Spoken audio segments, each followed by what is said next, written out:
We are now in 2023, and in 1 year's time and a bit more, April 2024, we will be celebrating 30 years of democracy in South Africa. Just to remind you, in December 1993, the Transitional Executive Authority was established in South Africa, meaning constitutionally the end of white minority regime. In April 1994, the first free democratic elections were held in South Africa. In May, Nelson Mandela was inaugurated as president, and the first democratically elected government started its work.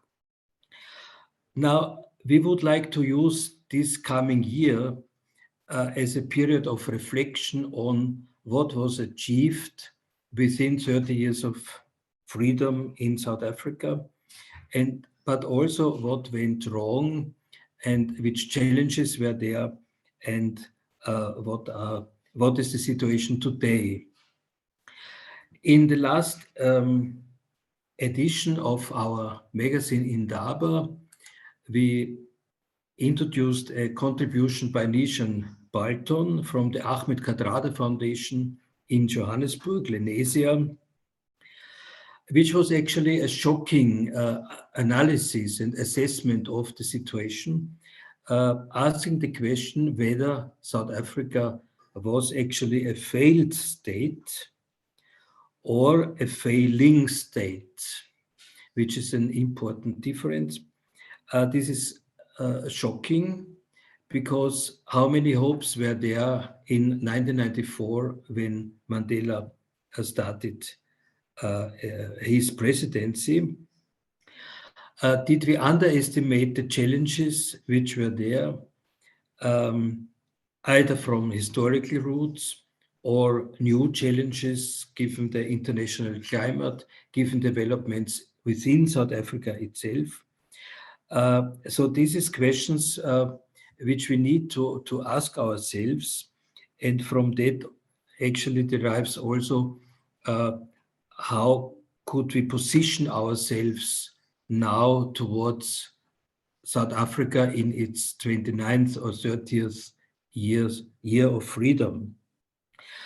I found this article by Neeshan enlightening, shocking, but also enlightening. And we thought that maybe we should come together and discuss a little bit more about the assessment Neeshan has made. Neeshan, I would like to thank you very much for writing this article and for now taking the time to discuss with us the main findings and the conclusions you draw from the situation and how it could develop into the future. Neeshan Balton is the executive director of the Ahmed Kathrada Foundation, which is one of the most pronounced parts of civil society in South Africa when it comes to political analysis and political education of young people in terms of democracy. So we wanted to discuss tonight about the state of South Africa between state capture and a political restart. And we look very much forward, Neeshan, to your contribution. Thank you very much for speaking to us. No, it's an absolute pleasure from my side. Greetings to everybody. I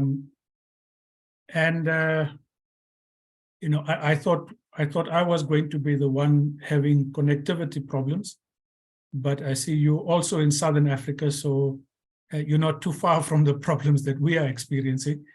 No, it's an absolute honor, and especially since I had the privilege of being invited by yourselves to Vienna, I think it was 2019, to come and actually see the work that you do and to listen to some of the stuff that you do. So I had never been aware up until then about some of the solidarity work from that part of the world. So for me, it was a huge part of just bettering my understanding in educational gaps. I have, for the better part of 40 years, been an activist in all kinds of different ways. And in the last 15 years, I've been heading up the Kathrada Foundation. And I thought what might be useful is just to introduce the foundation a little bit. If that's on your screen, can you see it? No, I think you have to try again. Oh, okay. Let me just get out of this. Did you already press on share screen? Because we can only see you in full screen. Okay, let me just get out of this.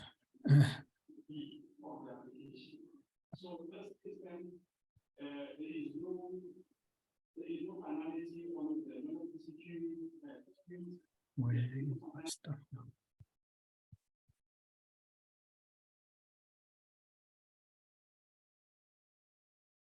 Can you see Now that we now? can. Yes. Okay. So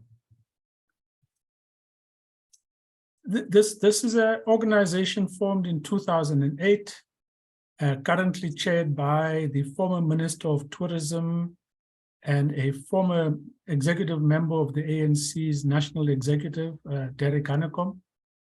And these are just some of our board members. The former President of South Africa serves on there, a former political prisoner, Barbara Hogan, and a former minister, the former premier of our province in Gauteng, serves on it as well.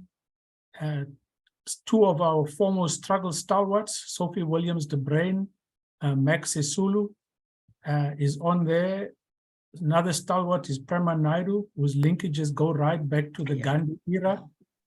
And then a number of academics. Now, and it wasn't working. It's about South Africa. Okay, so our founder, Kathrada, essentially, this summarizes, a key part of his life. And that's just a copy of a workbook that we use to do training with young people for youth activism. That's our mission and vision, is championing a key part of his life, which was to champion the idea of a South Africa that overcomes the issues of race and racism, and embeds the whole idea of non-racialism into this country. Those are our areas of work. And these are just the key objectives of the foundation. So our 4 areas of work is tackling racism, strengthening democracy, championing liberation history, and we spend a lot of time with youth leadership and activism. We do a lot of work against racism in this country. Youth leadership through youth clubs, being the kind of drivers for community change in about 30 areas in this province. We strengthen and we defend democracy. One of our big focus was on these an Indian family year that was a major contributor to what we call state capture, who are currently in jail in the UAE, and we are awaiting their extradition. Their specific role in state capture, at a minimum, has cost this country 57 billion rands. And this is one of the key findings of the Zondo Commission of Inquiry. We responded to the insurrection that took place in July last year in this country. In that ways, we defend democracy. Our current focus is on campaigning for electoral reform. We preserve and teach history. We commemorate history on a regular basis. We have now, if you ever are in Johannesburg, there is a permanent exhibition on the life and times of Ahmed Kathrada at Constitutional Hill. So we would certainly want you at some point when you are here to put this on your list. That was their vision and mission, was to build this new South Africa. Ahmed Kathrada and his wife, Barbara Hogan. This is our mission at this point in time. We think that the country requires saving. It requires saving from a whole range of things that I will spell out. But in all that we do, we will not accept any idea of defeat. And in his life, we've drawn lessons on how to deal with the pervading sense of powerlessness. And this is just what we think we add as value to the politics of South Africa. So that's just very briefly who we are. I want to get on to the main presentation unless there's any questions that you would want to ask me about the foundation at this point.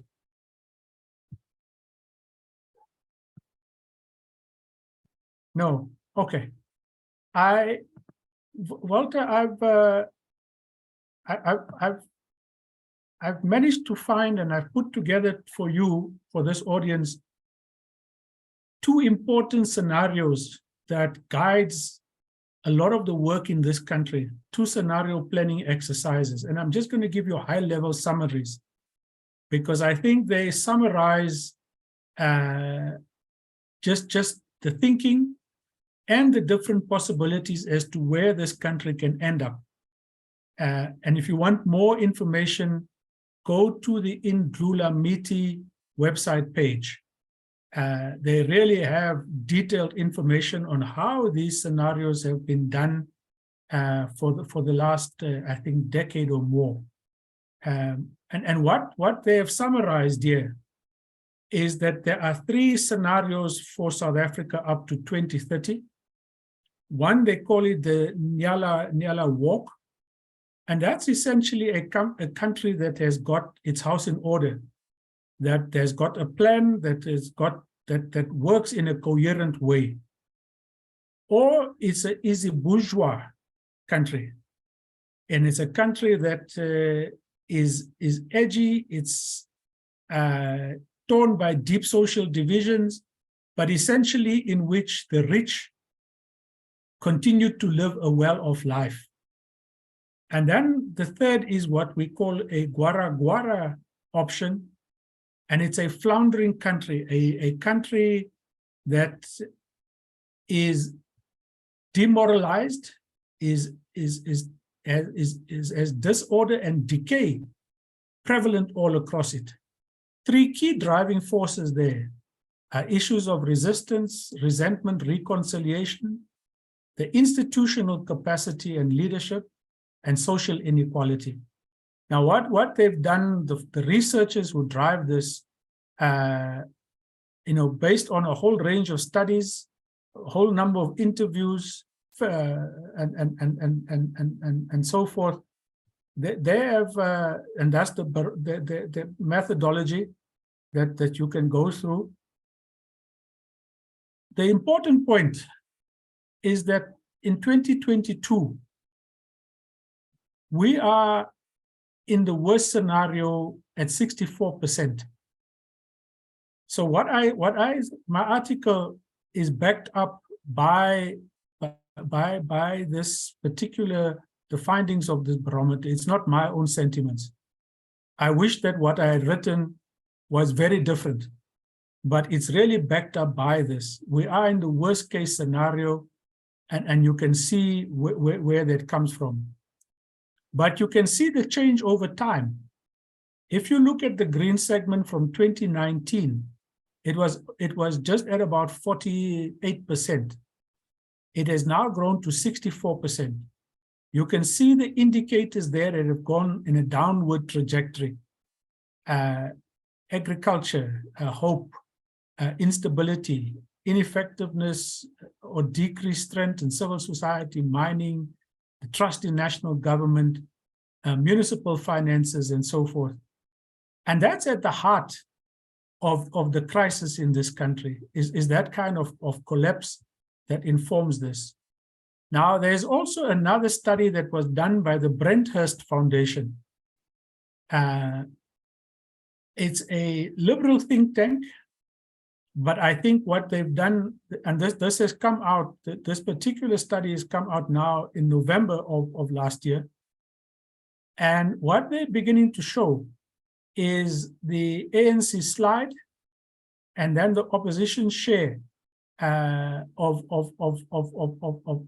political support in this country. And you can begin to see the trends from this. But what's more important is a question that they ask is whether you'd be happy to see a coalition of political parties govern this country. And a huge number is saying yes, but they have conditions to that. Now, one of the key issues that comes out of their study is the rise of organized crime in this country. Mafia-style groups, criminal networks, state-embedded actors, and what they call foreign actors. And South Africa's criminality score in terms of the organized global crime index, you can see where we stand. But what you had asked me, Walter, was for the ANC conference. And this came out before the conference, but I think if you look at just their different scenarios, was that in that conference, there were three possibilities. There's what you call in this country the radical economic transformation. There's nothing radical about what they propose, but it's really a cover for populist and in many ways fascist ideas. And then there's a set of reformers within the ANC around the current president. And then what could have come out of there and what I think still prevails is a divided party. In 2024, what you have is different options where the ANC's support could possibly go to 42% or lower, or just drops around the over 50%, or gets just under 50%. And each one of those has different outcomes that I think that is outlined here. And each of them have different consequences for the country. But if there were elections tomorrow, the ANC would lose. According to this study, it would only get 47% of the votes. Given the current electricity crisis in this country and the day-to-day anger, I think if an election were held tomorrow, it would get much, much lower. Such is the extent of anger just around electricity here. But I think voters have also indicated that there's a high percentage that would want a coalition of parties that excludes the ANC. There is a significant number that would like to see a coalition between the ANC and the biggest opposition party in this country, the DA. I think what's important here is understanding the big issues: jobs, corruption, load shedding, which is something you would not have seen 10, 15 years ago in a study like this. Previously, it would have been crime, but I think most people realize now crime is a result of people not having jobs, and jobs is as a result of the rate of corruption in this country. What I think is the most important slide here is a shifting mindset that says responsible for this problem is the ANC government in this country. So almost every issue that is now brewing, whether it's health, whether it's electricity, whether it's crime, there is a growing national consensus that it is as a result of mismanagement and misgovernance by the ANC. Smaller numbers attribute these issues to apartheid, the constitution, issues of racism, the opposition, and so forth. And this, I think, is an extremely significant finding. Now, at the heart of our problems here is youth unemployment at 61% as a minimum. And that's the time bomb that this country is sitting with. The official unemployment rate is 33%. The unofficial is closer to 40 or 45% in South Africa. Now, these are all the ingredients that anywhere else will topple a government. What keeps the ANC in place is historical attachment and is a history that many older people still appreciate. Many younger generations, I think, no longer appreciate or will even tolerate that. You can see here our finances. I mean, it's just in a bad shape. Our financial management at municipalities across the country, 257 municipalities, only 22 managed to get clean, audited reports. And that tells you about the scale of mismanagement and corruption here. Our electricity coming to an end, you can see the instability of supply. We have had over 200 days of electricity outages in South Africa in this last year. And they can last anywhere between 10 or between 6 and 8 hours a day.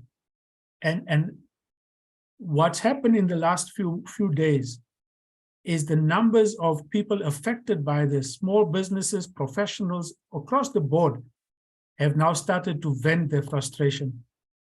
I'll leave this slide out and the last two, because I think you can look at that.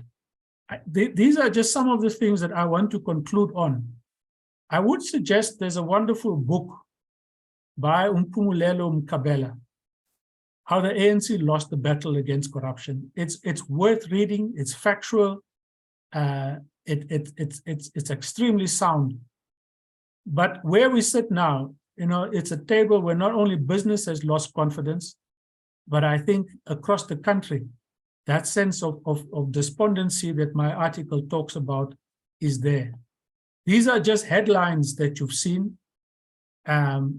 So not only are we dealing with issues of failure, but we also in this context are seeing a resurgence of racist mentality and racist actions.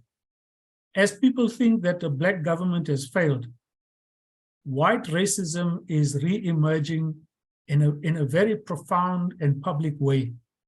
And some of you might have seen these reports in December at a resort in the Free State here, where Black children were denied entry to a swimming pool, and that has really just, you know, opened a can of worms that we thought we had under control. But to conclude, there are areas of change, and areas of change is there's been a huge campaign to motivate for, advocate for changing our electoral system. Because at the heart of our problem is an electoral system that really denies citizens any prospect of accountability. So we vote for a party. The parties decide who their candidates are. Candidates go to parliament and they choose the president. And the president then selects the cabinet. But the party caucus accounts to the caucus of the governing party. So in essence, citizens don't matter in this. Parliament does not see the need to hold the executive to account. The executive can do as they wish without any sense of accountability, not only to Parliament, but to citizens. And there was a significant test case that opened the doorway for a new electoral system, which is why this has been a big campaign, and it will come to a head by the end of January, when Parliament must eventually decide on an electoral system, which we are sure is going to be challenged in the Constitutional Court, to ultimately advocate for a mixed electoral system which allows for direct elections of constituency-based candidates together with the proportional candidates. And we hope that through this, I think you start moving power back to people. And I'm mindful of this being weak in other countries and a lot of movements towards proportional representation systems. But for almost 30 years, this system has not worked for South Africans. What is also happening across the country is community advocacy around fixing up very basic things, from looking at repairs and maintenance and on community organizing around whether it's taps that are leaking, around whether it's sewage pipes that need to be fixed, and active community and active citizenry groups building up from the local level to fix up what they can, but to build systems of accountability from a local level upwards. This is where I think the future hope for fundamental change resides in this country.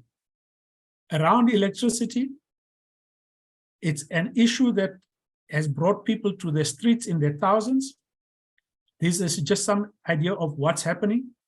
And from the 2nd and the 9th of February, I think you will see much more action on this particular issue. The 9th of February is when the president delivers the State of the Nation address in South Africa. And I think people are going to want to show him what the real state of the nation is before he delivers that particular address. There is a mood that South Africa must rise to deal with these challenges. At a church in Cape Town is where I came across the banner that you see on your right.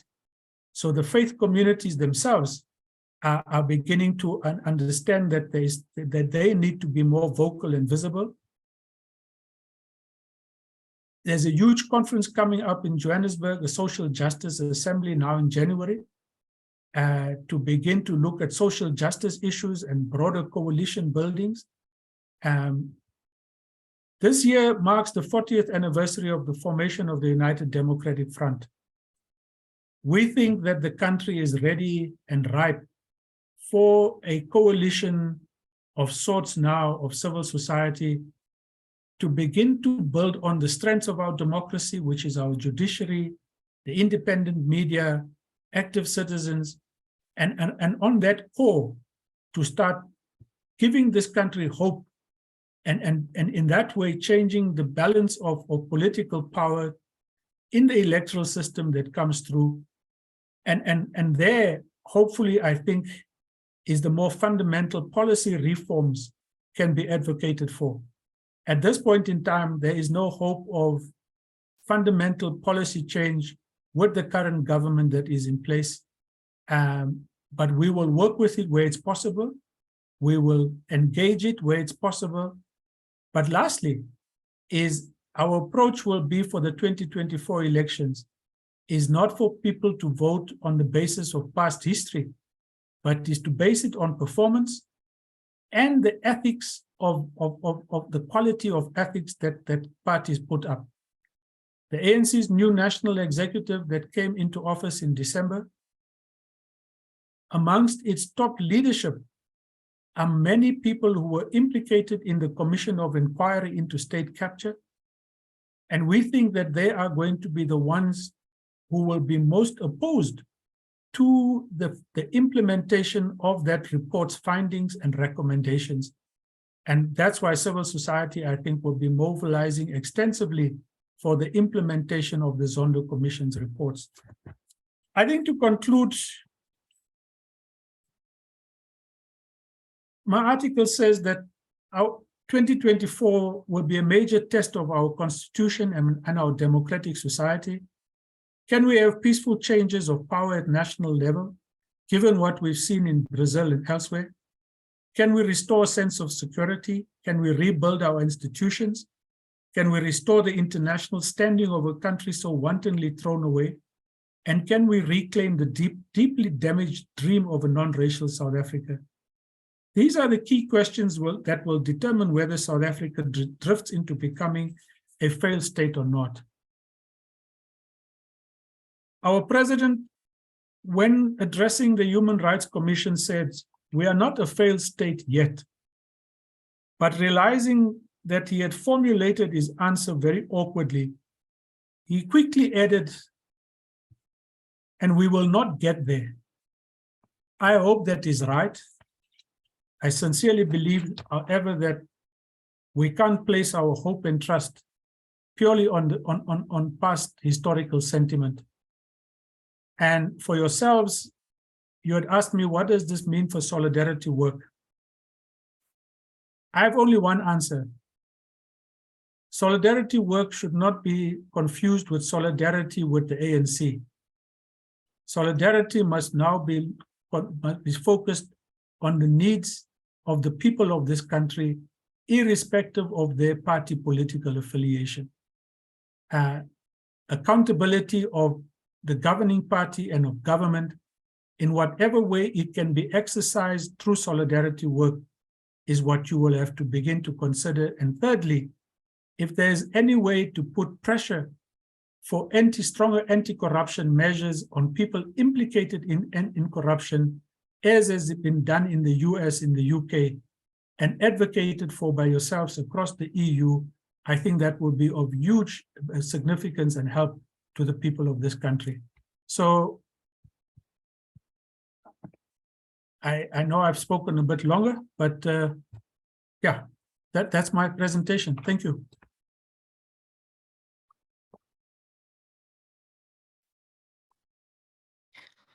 Thank you very much, Neeshan, for your presentation and the thought-provoking ideas you outlined before us. I should mention that I have in the meantime got 2 or 3 WhatsApp information that people were not able to link or to log into our meeting. So there seems to be technical problems on all sides. And I want to apologize to all of them who were not able to come in. I think your presentation is open to debate. Maybe to break the ice, I would like to start with a first question, which is, can you identify, or is it possible to identify turning points over the last years where the development went wrong? I remember that 2019 was a point in time when statistics become worse. Maybe the process started earlier already, but can you maybe tell us a little bit about these crucial situations where decisions were taken, which in the end led to this downward spiral South Africa is now in? I realize that there is another request for the floor, but maybe can we just clarify this turning point issue? In my sense, I think the turning point comes from 2007 onwards, when the former President Mbeki left office and was replaced by Jacob Zuma.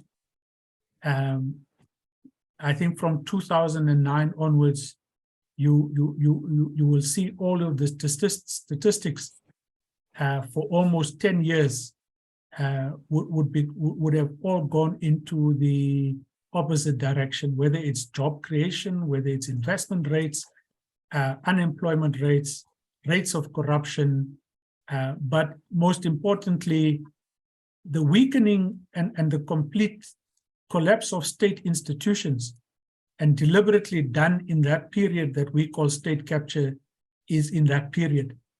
And what you're now seeing is the effects, the full-scale blown effects of what had been started in that period. But I think what the country is dealing with now is as much as the president and has been trying to fix state institutions, the magnitude of the problem grows daily. The scale of corruption grows daily.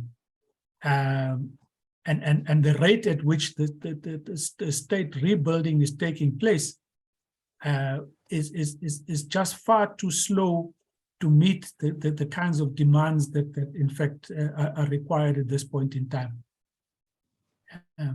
So I think that you know, a whole range of data will back up what I'm saying, but I don't have that offhand immediately. Thank you very much. There's someone asking for the floor. I cannot see your name. I'm sorry, it's iPhone only. Please come forward and ask your question.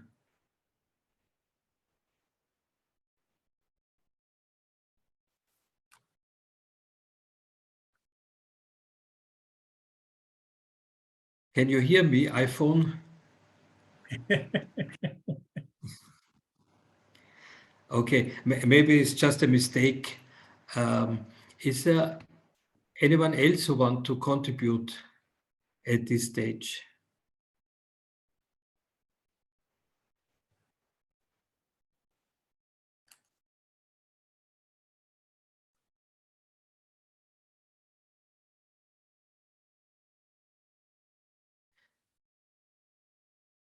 Okay, there's in the chat. Hello, can you hear me? Now we can hear you. Can I talk now or later? Yes, please. Yeah, hi, this is Sibongile. I have about 3 questions that I would like to ask. The first one is, you had said that racism has become more prominent again. I'm not sure how you connect that to the ANC, because I think those people who are racist would always have been racist. I don't think that they will change their mind because ANC has failed. And I see more of a connection to what's happening in the West. In other words, the fact that more right-wing parties, like in Brazil or America or Europe, are much more in power or near to getting in power, that racists in other parts of the world also find it emboldened to show their racism and feel that they should not hide it. Because I don't think that if they didn't allow children to come into a swimming pool, they would only do it because the ANC is failing. I think they're doing it just simply because they are racist. And on top of that, I think with this type of racism, if they're going to deny children to come to a swimming pool, they will deny any type of improvement, right, for Blacks. In other words, if a Black child can learn how to swim, they will stop them because, yeah, it's not a sport for Black people. That's how it was back in apartheid times. Black people were not supposed to know how to swim. So I think they will be racist in any way. And there are other facts that prove to this, because there are a lot of white South Africans who are sitting in right-wing think tanks in America, Republican Party, a lot of white South Africans who are working there, journalists. There was this famous story about this journalist who tried to go after Obama.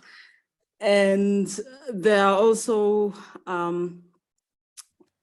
people in South Africa. I remember there was actually a video that I could share one day about a millionaire, a South African millionaire, who said that he wants a white ethno-state within South Africa, and that the ANC must grant white people that because they did it for South Sudan, which was just a strange request. So anyway, the racism part, I don't think that it has anything to do with, maybe you can correct me on that. The second question I have is these power Sibongile, sorry, can we stay with this one question? Otherwise it gets too long. And I remember that you have 2 other questions. Can we put them later, please? Okay. Yeah. So now number 1 question is about racism and white, and what has got to do with the ANC? Yeah, I think you misheard me. I didn't say the ANC's failures have caused a resurgence of racism. What I simply said is that the overall collapse of the country has fed into a kind of latent white sentiment among some that basically goes as follows: that Black people were destined to fail in this country, but would never have said such things before, or rather would have said it, but very privately.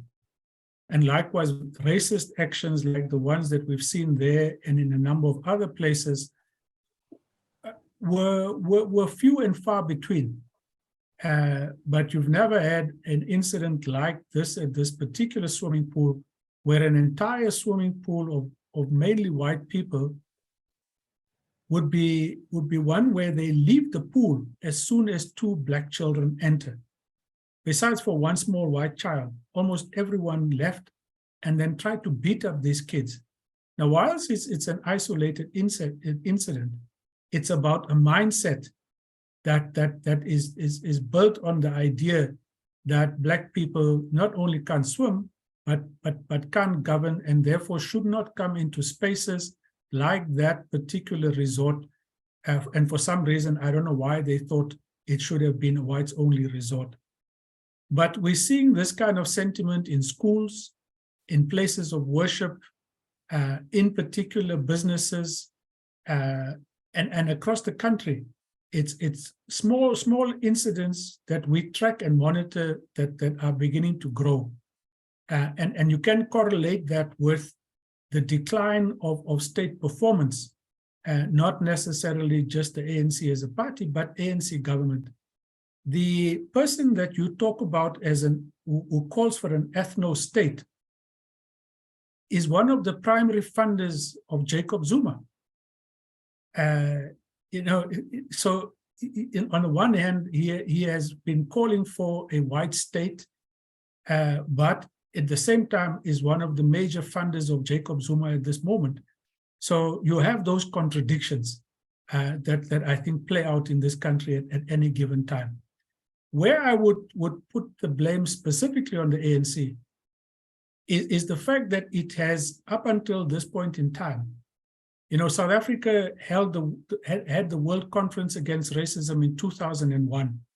One of the outcomes of the World Conference Against Racism was that the country needed to develop a national action plan to combat racism. We only had a national action plan produced and approved by the cabinet of the South African government in 2019. And up until now, it is poorly funded, poorly resourced, and is primarily meant for compliance with the UN agencies that it need to deposit that particular plan.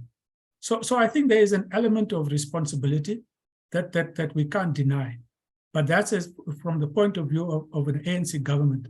The ANC as a political party, I think, grapples with the issue of what non-racialism means, how to deal with issues of tribal division amongst its own members, and is grappling with all issues of nationalism and xenophobia on a day-to-day basis. Its ministers have been contradictory in how the issues of foreign migrants in this country needs to be dealt with, some outrightly calling for them to be expelled, others talking about a more progressive approach to the issue of migration. So those are issues that it has to grapple with.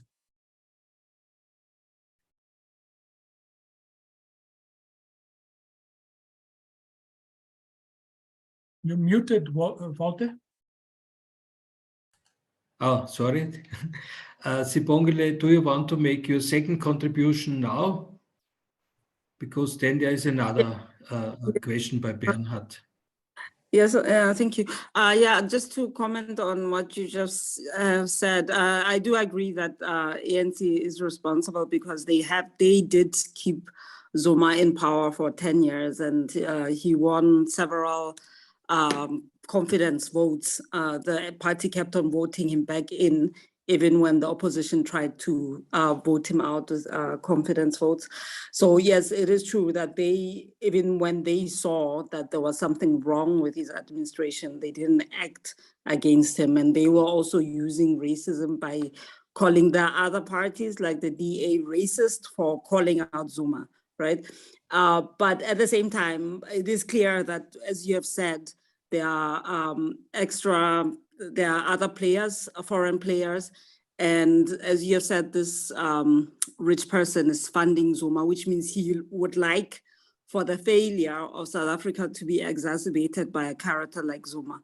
So the second question, just quickly, the second question I would have is, you know why Eskom, the power outages are mainly not in the suburbs. So the suburbs usually don't have problems of load shedding. Why that is, that's the question I have. No, there's no basis to your question. I think there's power outages. I live in suburbs. Across the length and breadth of this country, every municipality has to effect load shedding. So there's no suburb that is exempt from load shedding. The only, I think, places that are exempt from load shedding is particular government sites and the homes of government ministers. But there's no suburban area that is exempt from load shedding.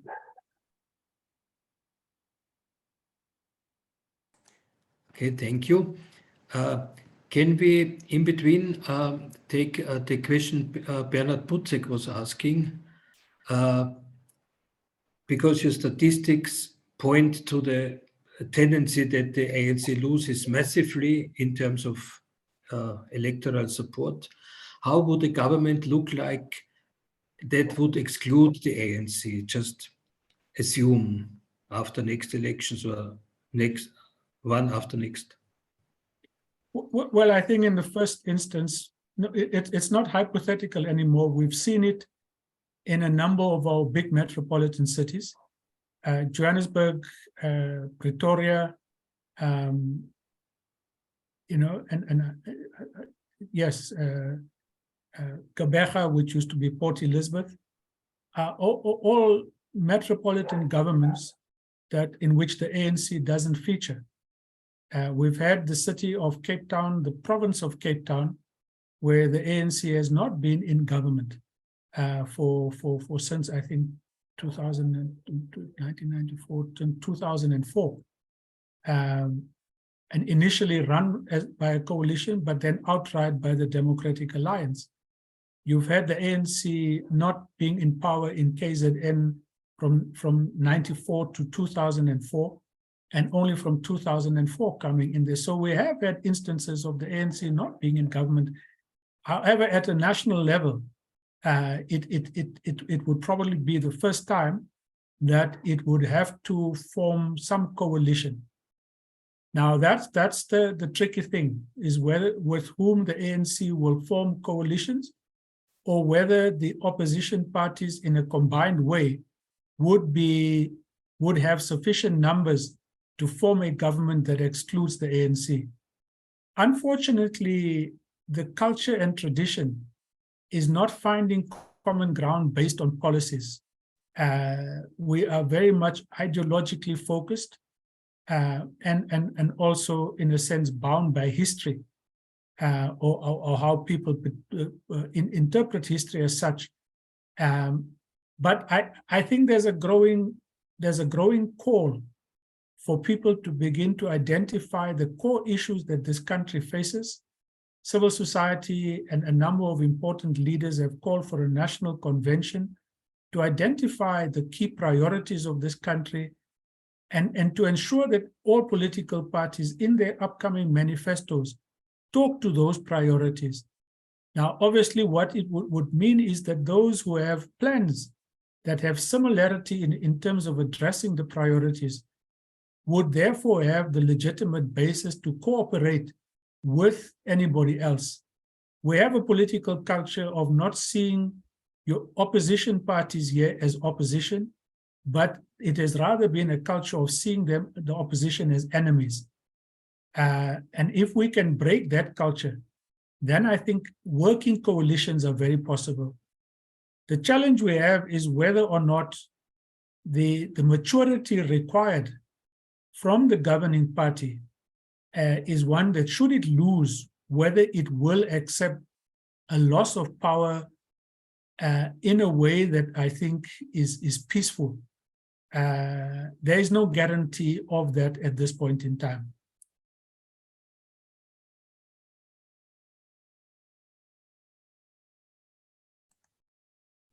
That's another very difficult topic to grapple with. Before we come to the load shedding in particular, Sibongile, you had a third question. Yes, the question has to do with what was just said right now. So far, the party that I would say has basically made threats was the EFF, as far as I know. I'm not saying that I know exactly. But for example, when you say there's no, it doesn't look like there will be peaceful transitions of power, is there anything that has happened that has pointed out that the ANC would turn violent? I haven't seen that, at least.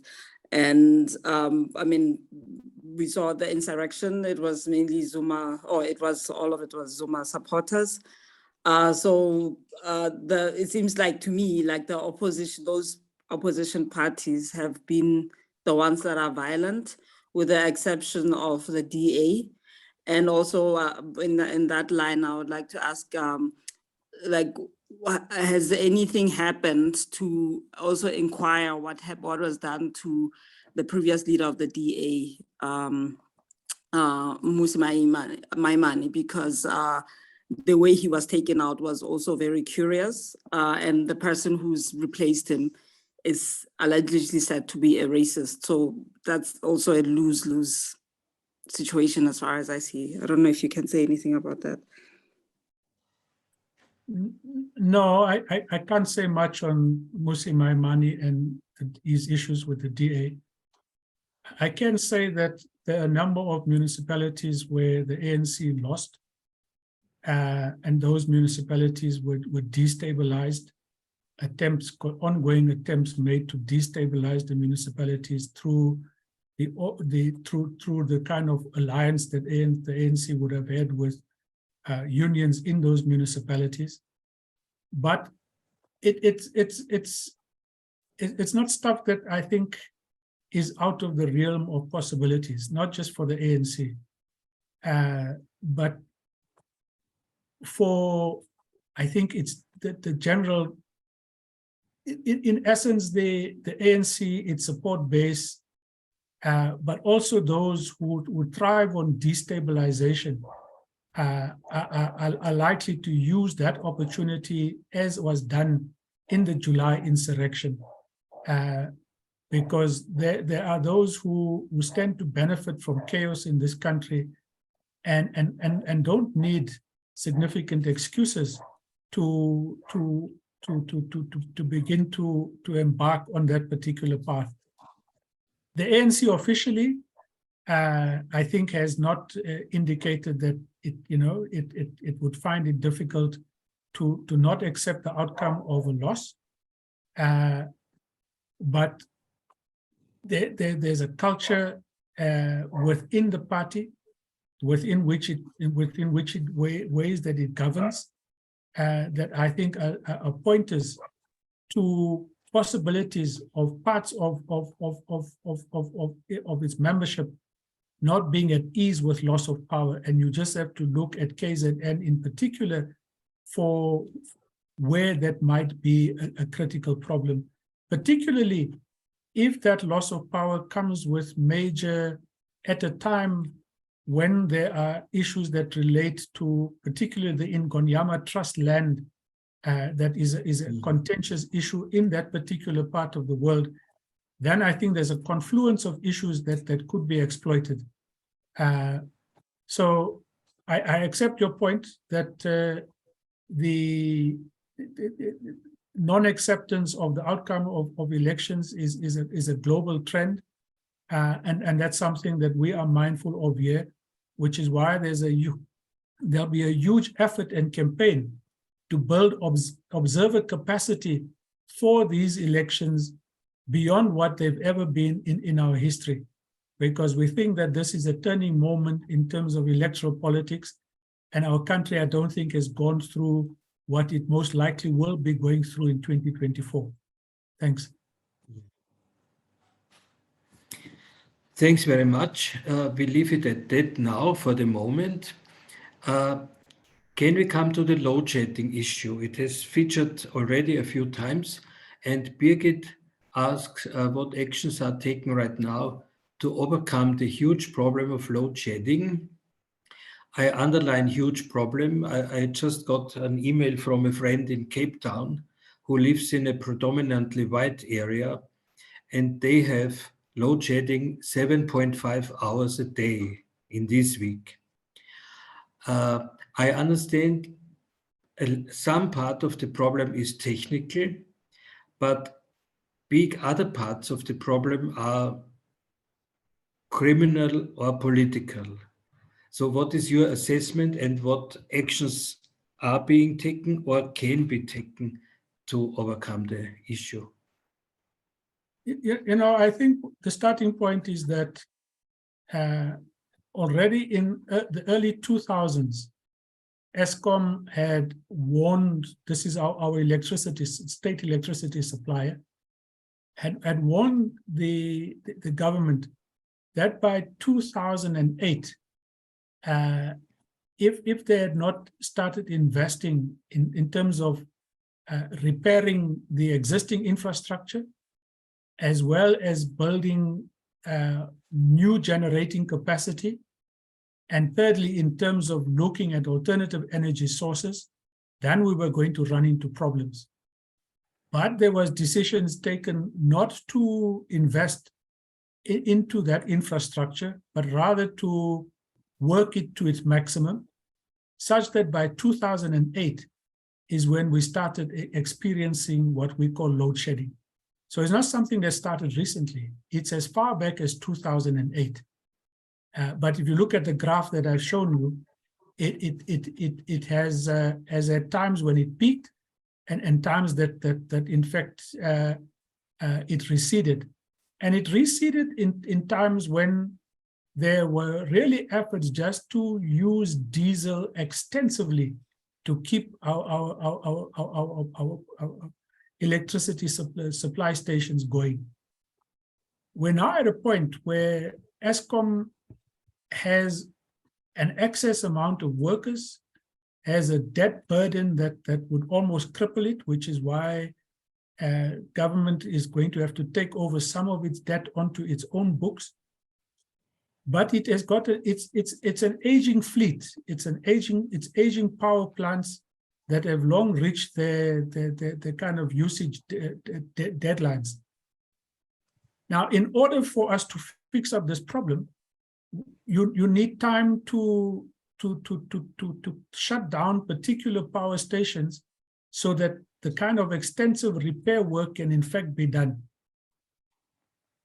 Now that's where the problem comes in. We have not created alternative energy generation for a range of ideological reasons. Although I think the president passed or got cabinet to approve late last year a speeded up process for independent power producers to produce electricity. They, however, are not being given the required licenses. But even if they were able to produce, our grid at this point in time is not in a state where it can take on additional capacity that would come from independent power producers. So what we're now sitting with, and I just came out of a civil society meeting earlier, one is that to deal with the immediate problems is to ensure that Eskom can get a supply of diesel. And again, yeah, there are complicating factors. For some reason or the other, it can't procure its own supply of diesel. It has to go through some other entity at a much more higher cost. If it were to buy diesel itself, it could do it at 40% cheaper than what there is now, and could perhaps do that. If it were able to procure diesel, it would drop our stages of electricity outages by at least 2 points. So we are at stage 5 now, or stage 6, which means I think 6 or 8 hours without electricity. We could go down to stage 4.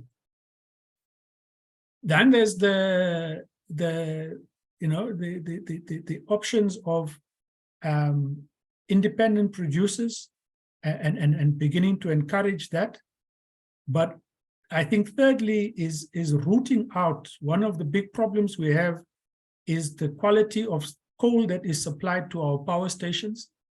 In many instances, it's been found that there were rocks instead of coal, and poor quality coal, which has caused all kinds of other issues. So is to deal with criminality and sabotage, If that could, we currently have the army guarding a number of critical points in a number of power plants, and hopefully that will begin to stamp out criminality and sabotage.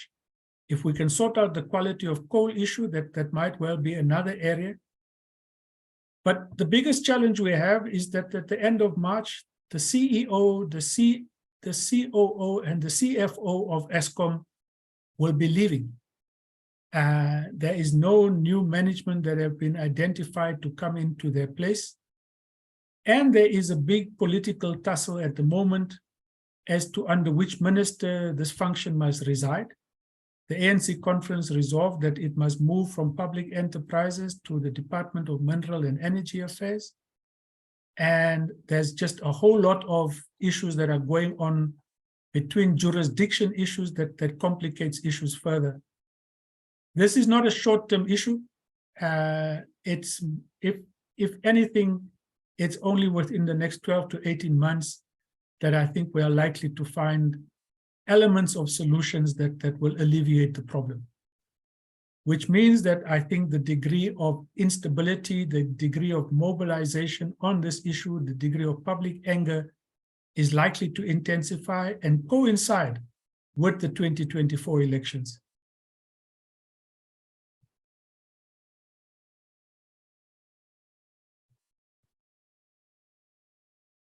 You muted, Walter? Sorry.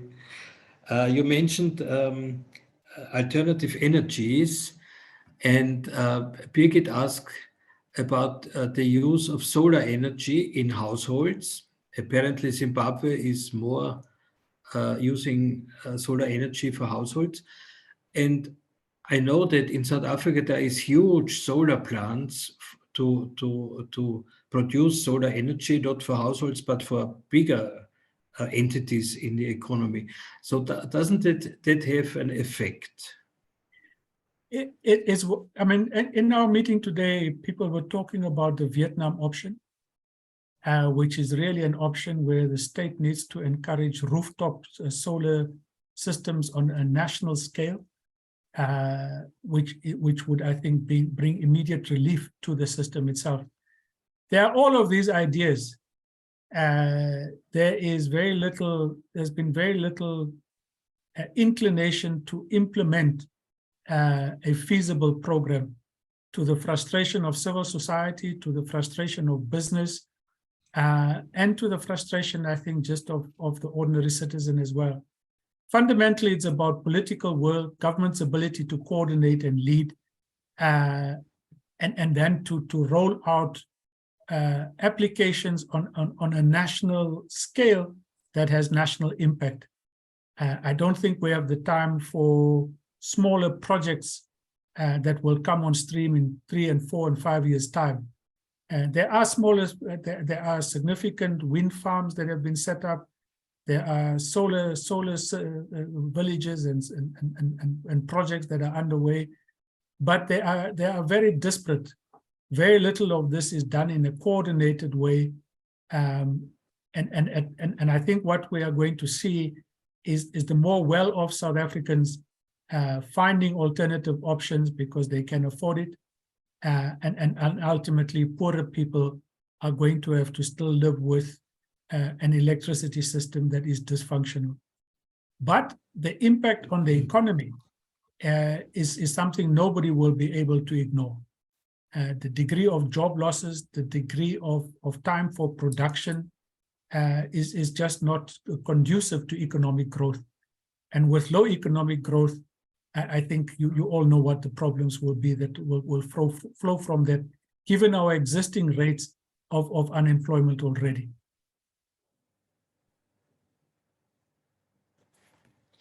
Thank you.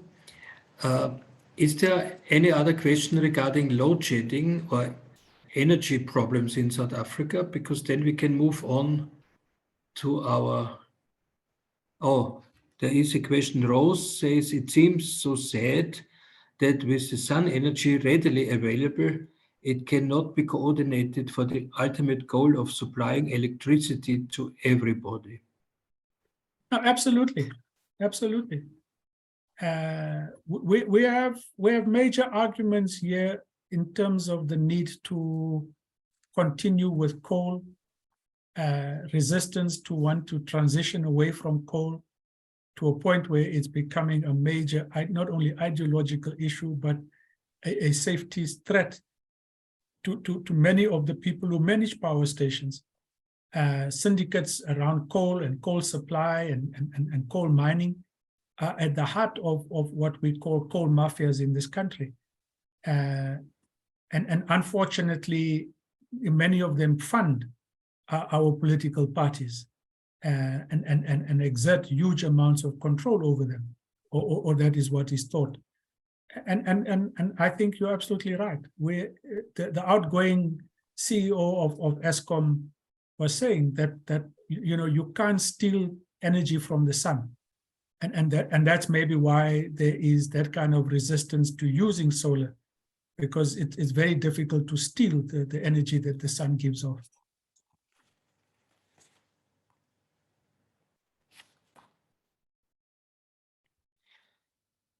Lydia asks, is government at least stretching out a hand of support to businesses, companies who must have lost a lot as a consequence of load shedding?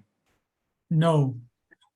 There is, interestingly, a significant court challenge that is underway from a number of organizations, a number of significant legal minds in the country, precisely to compel the state to provide electricity as a basic human right, and secondly, to provide the reparations for people who have lost significantly as a result of all of the electricity outages. Whether they will win, I'm not too sure, but at least there is that thinking. I think that there just isn't the kind of resource base to even contemplate those kinds of support measures at this point in time. We had that difficulty with COVID. I think this would be 10 times more difficult, or I think bigger in terms of quantum than what we experienced during COVID. Sibongile, if I'm not mistaken. Yes, hello.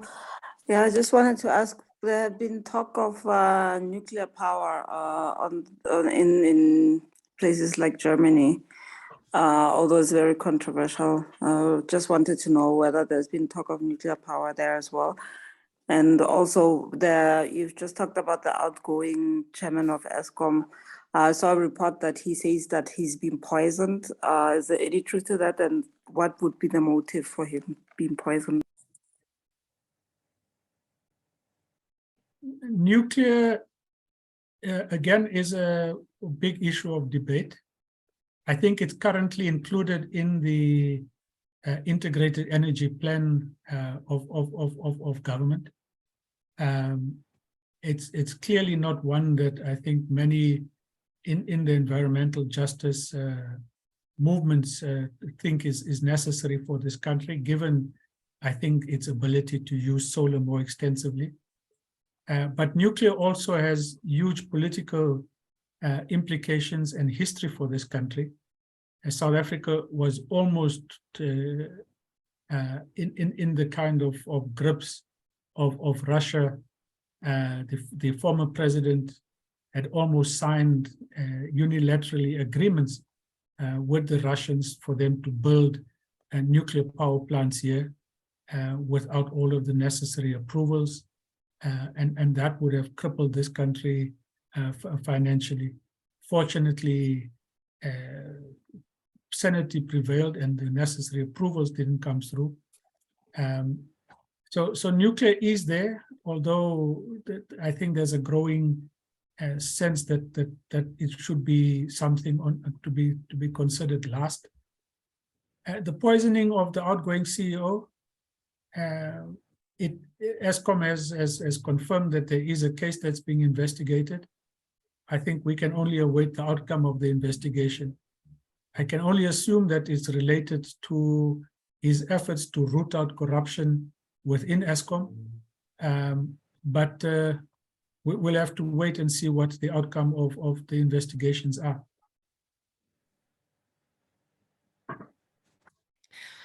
Thank you. Another question is concerning the transition to more renewable energy in light of the climate crisis. About green hydrogen. What role does green hydrogen play in South Africa's energy policies?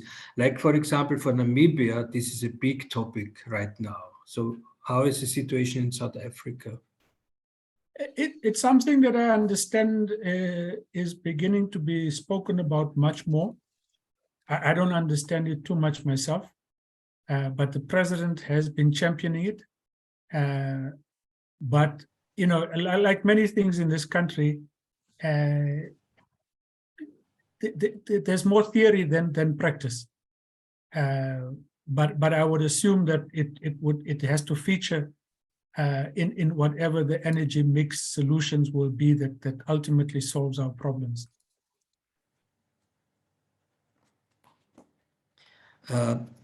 Another question, detail on load shedding, is how does it affect hospitals and schools?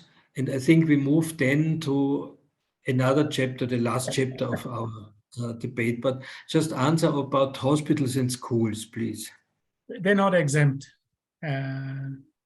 Hospitals have had to do with generators, and those who don't have generators have had significant problems with providing patient care. Schools, those who can, have installed their own generators. Otherwise, they just have to do without it. But fortunately, our school hours are, are ones that there's sufficient daylight for schools to continue. But it means that none of the laboratory work, computer work, and other stuff can in fact take place. So that's our grid is not designed in a way that you can cut off, I think, specific institutions and isolate them. Other than, I think, key military bases and key national points, which I think have been exempt. And I think, yeah, if I'm not sure, airports as well. Thank you, Neeshan. Is it okay that we now close the chapter on load shedding? And there's one particular topic which you have mentioned, and I want to bring that in maybe a concluding round of our reflections, and that is the Zondo Commission and its recommendations. Could you maybe name a few key recommendations?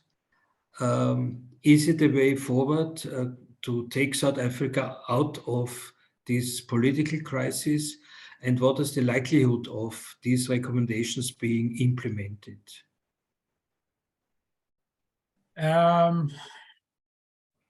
Yeah, if I had just had advance notice that you wanted more details on that, I would have just brought to you, I think, that you mentioned this on the commission. Yeah, no, I didn't know you were going to want the specifics. Look, I think in general, the commission was hugely significant for the country. One, because it came about from the work of the former public protector. Secondly, was signed off by the former president, who now disputes that in fact the Zondo Commission was legal when he in fact signed off on its own establishment. But I think thirdly, its efforts to hold the former president accountable in terms of his appearance to the Zondo Commission, and for the commission to have taken him to court for his defiance of the commission, and to get the Constitutional Court to then have imposed a prison sentence for that defiance, was just hugely important for the rule of law in this country. So I think that's its one area of significance. I think the second area was that it was almost like a truth and reconciliation exercise around corruption. It was a major national teaching moment for many in the country to understand just how, firstly, much of government worked, secondly, how systems of government work, and how the boring issue of procurement is at the heart of corruption in this country. So I think it has broadened just national understanding of governance issues, of ethics, and of just the mechanics of how corruption and capture operate, and has left, I think, important areas that the Commission has opened up, which are issues of accountability, of Parliament, of the President in particular, the range of powers of the President, the accountability of the President. It has raised the issues of Parliament and Parliament's role in terms of its weaknesses in terms of holding the executive to account. The Commission goes further on electoral reform in that it identifies it at the heart of our weaknesses of accountability. But then the Commission goes into proposing a directly elected presidential system. And that's an issue that was not preceded by, I think, significant public discourse.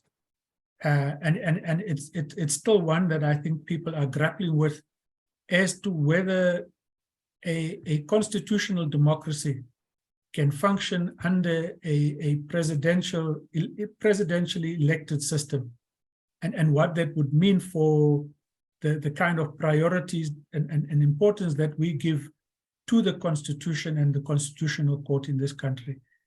But I think in essence, the Commission was spot on in terms of pointing to that area of governance weaknesses.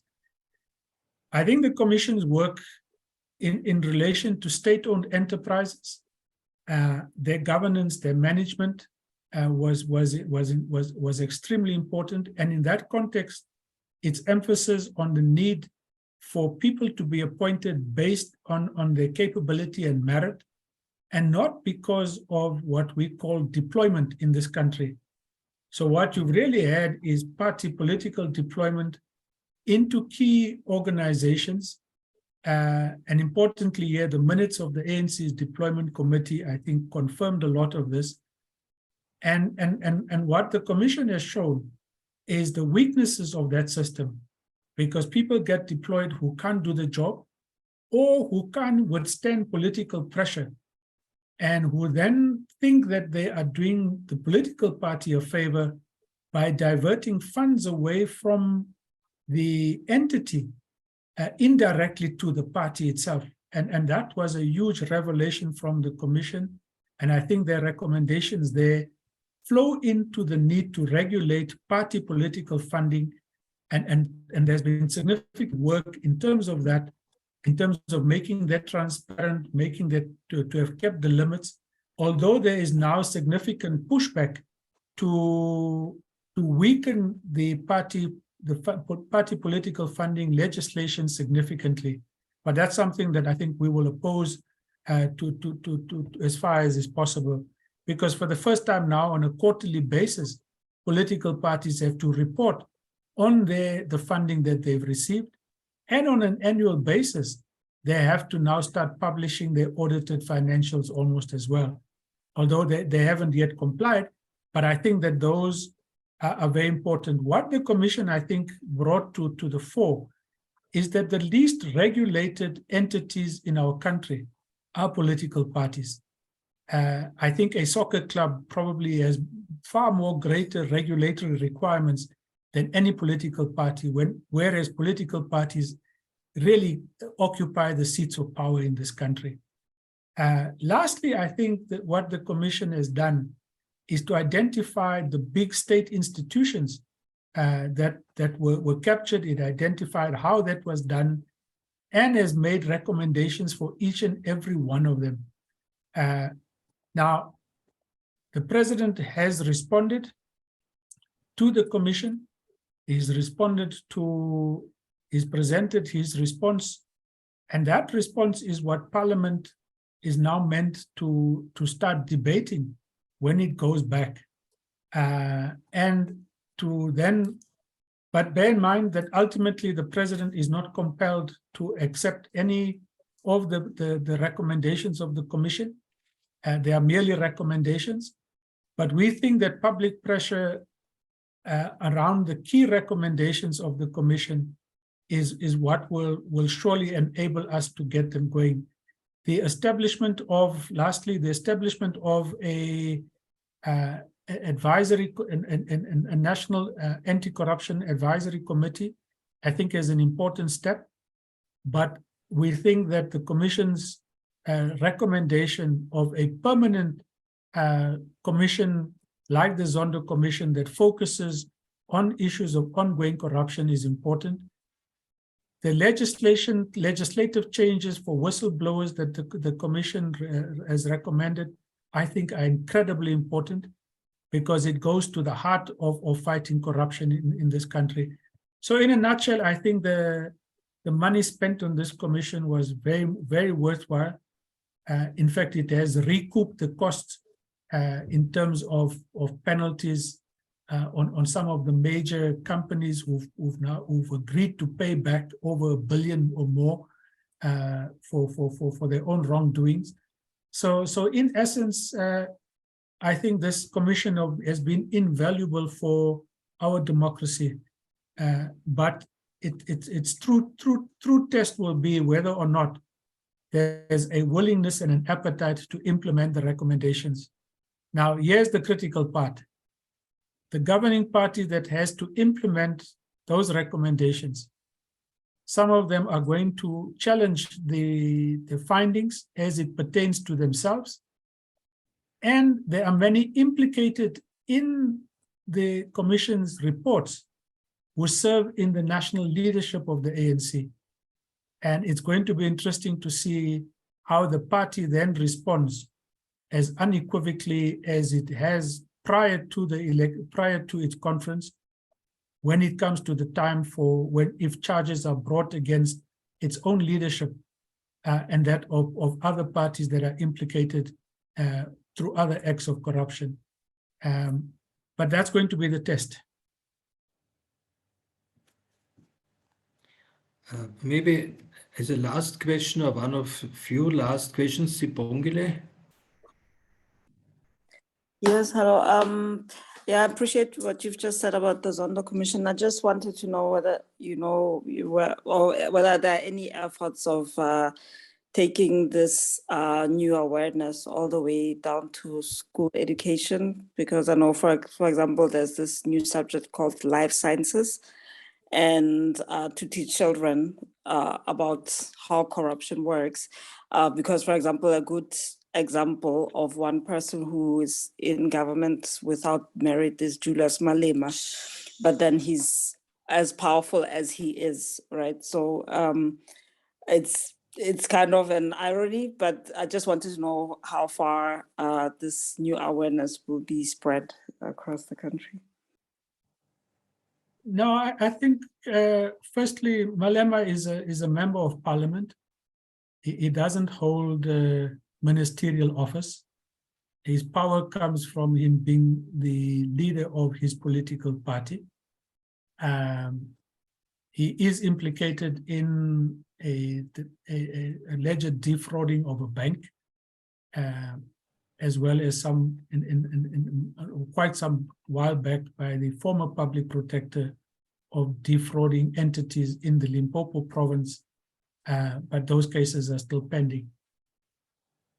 I don't think that there has been any indication of a national awareness campaign of the Zondo Commission and its findings and its work, partly because I think there's still deliberation on the recommendations and the acceptance and implementation of those recommendations. We were of the view, however, that the million-plus public servants would really be the key audience at this point in time, around whom we'd need to start taking case studies of the Commission's report and figuring out how best to teach that to each and every public servant. Because I think if we take a number of the cases that were brought to that commission and turn that into kinds of ways in which we can engage all public servants to say, well, how did this happen? How could it have been prevented? And what will you do if you are in the same situation where your minister says do X, Y, and Z? I think that would be of huge significance. I take your point that I think beyond public servants, I think all citizens in this country need to understand the outcomes of the commission, its recommendations, but more importantly, how state capture came about and what enabled it and what will prevent it in the future are the kinds of discussion points that we need to be focusing on. Thank you very much. If there is no other major question left, which I don't see any, so maybe we can now conclude our meeting. I would like to thank Neeshan Balton for his thought-provoking input and explanations during the discussion. I take it that the next weeks will be a number of broad and important actions by NGOs or civil society organizations, including this campaign 2nd to 9th February, ahead of the President's address. And I also take it that the year 2023 is probably a crucial one in steering South Africa into the one or the other directions. I think we will be keen to follow that development, support, if we can, along the lines you have mentioned in your introductory statement. And maybe at a later stage, later this year or maybe early next year, maybe ask you again to contribute to our forum and then try to assess again what has happened and in which direction South Africa has developed.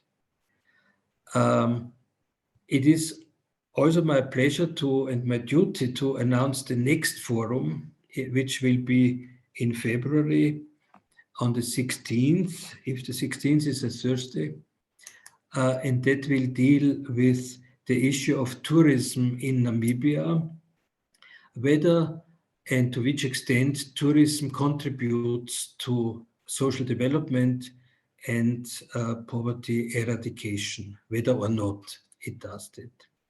So that would be our next meeting. You are invited to join us again. Well, this meeting will be not online, but real. So those of us who can make it to Vienna on the 16th of February, please join us. Other meetings, both real and online, will be communicated via our website. I apologize to everyone who was not able to log in this evening because there seems to have been some technical problems. But this meeting has been recorded and it will be available on our website for everyone who wants to go back to the statement by Neeshan Balton from the Ahmed Kathrada Foundation and the contributions to the discussion. Thank you very much, Neeshan, particularly to you. Enjoy a well-deserved quiet evening, I hope, with a lot of electricity. And thanks everyone for participating. Good night. Thank you. Thank you, everybody.